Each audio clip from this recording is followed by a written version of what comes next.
কেউ কেউ বলছেন নির্বাচনের পরিবেশ নেই। কেন বলছেন? আপনি এতই পরিবেশবাদী।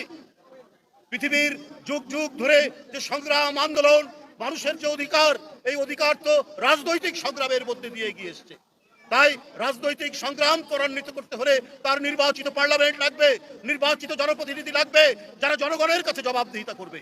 সেই নির্বাচনকে আপনারা কৌশলে নানা কথার ফুলছুরি দিয়ে সেটাকে আপনারা বিলম্ব করাবেন, সেইটাকে আপনারা সমালোচনা করবেন। কেন? এর উদ্দেশ্য কি? আপনারা আজকে কিসের কথা বলছেন? আমরা তো জানি আপনাদের ঐতিহ্যের কথা। শেখ হাসিনার পিছনে পিছনে একজন স্বৈরাচারের অধীনে নির্বাচনে যেতে আপনারা কার্পণ্য করেননি, সেই নির্বাচনে আপনারা গেছেন। আজকে বলছেন নির্বাচনের পরিবেশ নেই। ভাই, তিনি আজকে এতই পরিবেশবাদী হয়ে গেলে আপনারা বিশ্ব পরিবেশের যে আজকে যে অবনয়ন দেখছি, আপনারা সেইটার উপর কাজ করুন।